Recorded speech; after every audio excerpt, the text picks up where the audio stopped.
Propriedades do conjunto orçamentário. Esse é o assunto do vídeo de hoje. Este assunto faz parte da playlist de economia, que por sua vez, o assunto, propriedades do conjunto orçamentário, faz parte da playlist específica de microeconomia, que é uma das grandes áreas da economia. O capítulo 2 que eu estou utilizando, que eu estou apresentando aqui no canal, se chama Restrição Orçamentária. Este livro de microeconomia, o livro texto base, eu vou deixar o link aqui na descrição. E eu estou gravando fora do meu habitat natural, que é a biblioteca, para eu utilizar todos os livros. Eu tirei foto para poder gravar essa semana.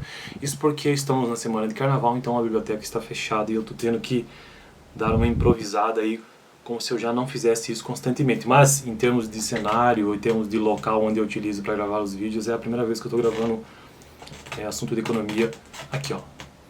Então vamos lá. Propriedades do conjunto orçamentário. Lembrando, o capítulo 2 é sobre restrição orçamentária. E eu já gravei nos vídeos anteriores a explicação do que seja uma restrição orçamentária na economia. Dá uma olhada, vou deixar aqui no final do vídeo, inclusive, para você verificar, que é um dos conceitos extremamente fundamentais para a economia como um todo, mas para a microeconomia é muito, muito fundamental. Então, propriedades do conjunto orçamentário. A reta orçamentária é um conjunto de cestas que custam exatamente M. Então a reta orçamentária é o conjunto de cestas que custam exatamente M. Sendo que M, lembrando que daqui para frente, muitas das coisas que eu trouxer em microeconomia, desses assuntos, envolvem um pouco de matemática, pelo menos. Eu não quero me aprofundar em matemática, até porque eu tenho muita dificuldade com isso. Em economia eu sempre tive muita dificuldade. Então sempre aquela coisa bem simples, apenas mostrando o que é de forma bem básica. Então esse M, sempre que eu falar dessas palavras, dessas letras, elas compõem uma fórmula matemática. Então a reta orçamentária é um conjunto de cestas de consumo ou cestas de produtos que custam exatamente M. E M é o que? A renda. Então é o valor disponível para consumo, é a renda. E a fórmula fica a seguinte, como eu já falei no vídeo anterior, a reta orçamentária ou a restrição orçamentária, ela tem uma fórmula matemática. E essa fórmula eu vou dizer exatamente agora que P1 vezes multiplicado por X1 mais P2 multiplicado por X2 igual a M, igual a renda. Então, traduzindo isso, seria mais ou menos isso. O P1 mais ou menos não, mas é exatamente isso. O P1 é o preço do produto 1 multiplicado pelo produto 1, ou seja, pela quantidade do produto 1. Agora se soma, que é uma cesta de produtos, preço do produto 2 multiplicado pela quantidade do produto 2. E isto tem que ser igual à renda disponível, ou seja, igual a M. Mas eu falei que a propriedades do conjunto orçamentário, estamos falando de uma reta orçamentária. Reta, mas como assim uma reta? Porque isso aqui, como eu não edito esses vídeos, então eu não consigo deixar isso na tela. Mas a reta orçamentária ela forma um gráfico. O gráfico cartesiano, aquele famoso XY, esse gráfico aqui, ou assim, isso aqui é bastante utilizado nos modelos matemáticos ou nas explicações das teorias econômicas, muito. E a restrição orçamentária também tem um modelo assim. Então, reta orçamentária, imagine que você tem um gráfico exatamente aqui, XY, eixo XY, e a reta orçamentária ela cruza, ela forma uma espécie de triângulo assim, ó. Então, tudo que está abaixo deste triângulo em direção ao centro do quadrante é o que se chama de reta orçamentária. Toda essa área é o que está disponível para consumo. Sendo que um desses eixos é um produto e o outro eixo é outro produto. Então é por isso que você tem a fórmula P1, preço do produto 1, vezes a sua quantidade, mais P2, preço do produto 2, vezes X2, igual a renda. E a renda é a renda disponível.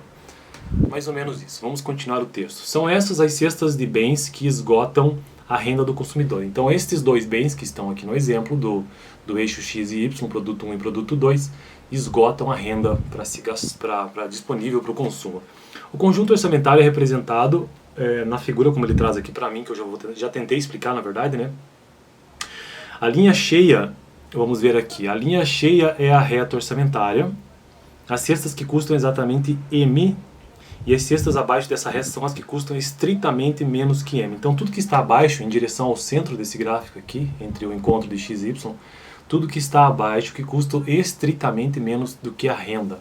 Bom, no fundo, antes de a gente continuar aqui na questão mais matemática, a reta orçamentária ela só mostra a relação entre dois produtos e o quanto que determinado sujeito, determinada pessoa tem disponível para o seu consumo.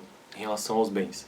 Podemos ter essa noção de que existe uma restrição orçamentária, isso é muito importante na economia. Podemos rearrumar a reta orçamentária numa equação, ela traz uma nova equação, ou seja, aquela equação que eu tentei explicar aqui, que é preço, que eu já expliquei, P1 vezes X1 mais P2 vezes X2 igual a M, ele só rearranja, né, matematicamente para que ele possa isolar o X2. Então fica assim, X2 igual a M sobre P2 menos P1 sobre P2 vezes X1.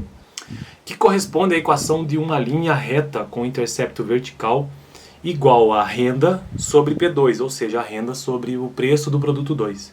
E a inclinação igual a menos P1 sobre P2. Então a inclinação dessa reta ela é definida por essa equação, essa fórmula matemática, que é menos P1 sobre ou dividido por P2.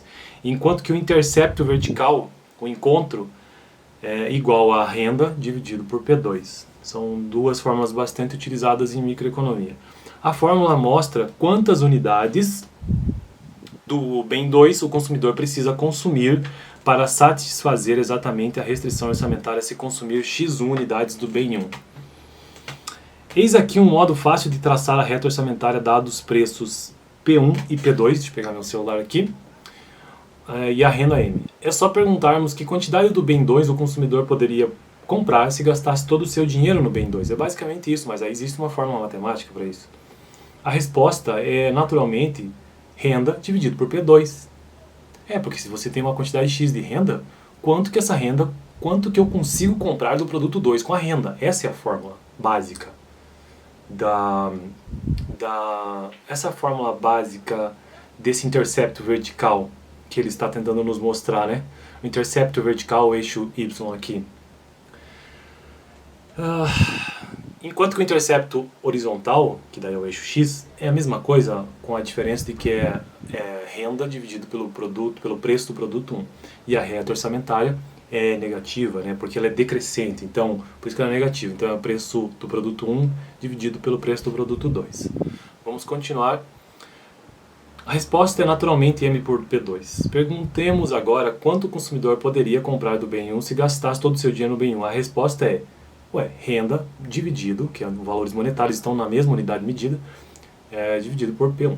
Os interceptos horizontal e vertical medem, pois, quanto o consumidor poderia obter caso gastasse todo o seu dinheiro, respectivamente, nos bens 1 e 2. Por isso que há essa diferenciação. Para traçar a reta orçamentária, basta marcar esses dois pontos nos eixos correspondentes da figura e uni-los por uma linha reta. A inclinação da reta orçamentária tem uma interpretação econômica interessante. Ela mede a taxa a qual o mercado está disposto a substituir o bem 1 pelo bem 2. Suponhamos, por exemplo, que o consumidor aumente seu consumo do bem 1 na variação AX1. Em que medida deverá variar seu consumo do bem 2 para satisfazer sua restrição orçamentária? Usemos a delta X2, né, a variação X2, para indicar a variação no consumo do bem 2. Observemos agora que se o consumidor satisfazer sua restrição orçamentária antes e depois das variações, ele deve satisfazer a fórmula P1x1 mais P2x2 igual a M e daí aqui ele faz uma abertura da fórmula P1, abre parênteses x1 mais delta 1x1 mais P2 vezes x2 mais delta x2 e fecha parênteses igual a M. Ao subtrairmos a primeira equação da segunda, temos então P1 delta x1 mais P2 delta x2 igual a zero. Essa equação nos diz que o valor total da variação do consumo dessa pessoa deve ser zero. Resolvendo para delta x2 dividido por delta x1, a taxa a qual o bem 2 pode ser substituído pelo bem 1 sem deixar de satisfazer a restrição orçamentária, temos delta x2 dividido por delta x1 igual menos P1 dividido por P2. Toda essa história ele está aqui trazendo em detalhes. Esse livro é muito detalhista nisso, ele apenas está detalhando como que se chegou na fórmula da reta orçamentária ou a inclinação. Só está tentando justificar o que ela é negativa, P1 por P2. É isso que ele está fazendo aqui. Tá. Já estamos finalizando, que eu acho que esse vídeo já está extremamente longo. Vamos lá. Essa é exatamente a inclinação da reta orçamentária, como eu disse. P1 por P2. O sinal negativo aparece na equação porque a variação x1 e variação x2 têm de ser sempre sinais contrários. Se consumimos mais do bem 1, temos que consumir menos do bem 2. Então, por isso que ela é decrescente.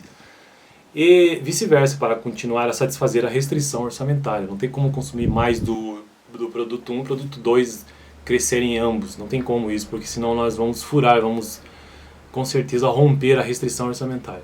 Os economistas dizem às vezes que a inclinação da reta orçamentária mede o custo de oportunidade de consumir o bem 1, e faz todo sentido, né?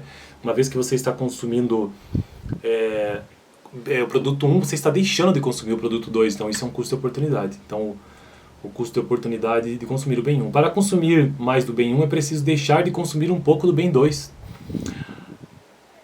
Abrir mão da oportunidade de consumir o bem 2 é o custo econômico real de consumir mais do bem 1. Esse custo é medido pela inclinação da reta orçamentária. Bom, é um vídeo complexo, na verdade, por conta das fórmulas matemáticas, até para mim, com certeza para mim, mas espero que tenha dado para entender minimamente o que significa na microeconomia.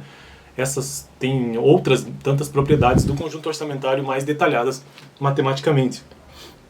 Mas aqui eu só tentei trazer essa equação básica P1x1 mais P2x2 igual a M igual a renda, e que isso tem um gráfico, né, que demonstra. E por que ela é uma inclinação negativa e por que ele se constrói dessa maneira, são dois produtos diferentes. No próximo vídeo eu quero trazer um pouco da ideia sobre o que seja ou como a reta orçamentária varia, porque ela tem variação, afinal de contas você tem aqui uma restrição orçamentária, mas ela não é fixa, né? Beleza? Valeu, até o próximo vídeo. Dá uma olhada no vídeo anterior onde eu tratei um pouco melhor sobre a equação básica da restrição orçamentária.